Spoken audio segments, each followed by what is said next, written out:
Hi guys, இன்றைக்கி butter paneer masala chapati பண்ணுறேன். சாப்பாடே சாப்பிட்டு போர் அடித்து போச்சோம். இதில் போடுற இன்க்ரீடியன்ட்ஸ் எல்லாமே பாருங்கள் என்னென்ன சேர்க்குறேன்னு. அதெல்லாம் சேர்த்துட்டு நல்லா வதக்கிட்டு அரைச்சிக்கணும். மிக்சியில் அரைச்சி வச்சுட்டு அதுக்கப்புறமா நமக்கு தேவையான எல்லாம் கொஞ்சம் கல்லுப்பு, கொஞ்சம் பிங்க் சால்ட் போடணும். ரெண்டும் கலந்து போடுங்க, அப்போ தான் உடம்புக்கு நல்லது. திட்டமாக அதை போட்டுட்டு நல்லா வதக்கி விடணும்.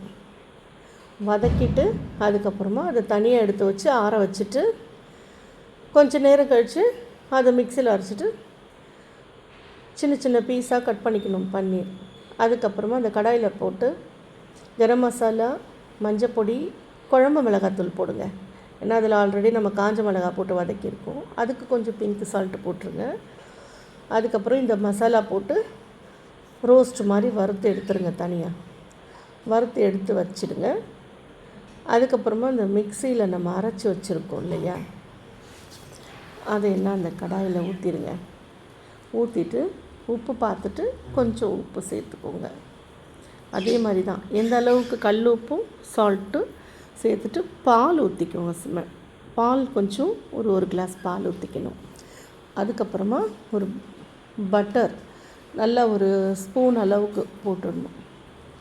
போட்டுட்டு அதுக்கப்புறமா அது நல்லா கொதித்து திக்காக வந்தோன்னா இந்த பன்னீர் வறுத்து வச்சுருக்கோம் இல்லையா, அந்த மசாலா அதை போட்டு அதை நல்லா கிளறி அது கொஞ்சம் ஒரு 5 நிமிஷம் ஸ்லிம்மில் வச்சு வேக வச்சு எடுத்துடணும். அப்புறமா சப்பாத்திக்கு மாவு பிசைஞ்சிக்கிறோம். உப்பு, எண்ணெய், கொஞ்சம் வெண்ணெய் எல்லாம் போட்டு நல்லா சாஃப்டாக பிசையணும் 10 நிமிஷத்துக்கு. இந்த மாதிரி அமுங்குன்னா சாஃப்டாக இருக்கும். அதுக்கப்புறம் சப்பாத்தி சுட்டாச்சு. நல்லா பஃபியாக வரும் பாருங்கள். வேணும்னா பட்டர் சேர்த்து செய்யலாம். இப்போ சாப்பிட்லாமா? சூப்பரான பட்டர் பன்னீர் மசாலா சப்பாத்தி செஞ்சாச்சு.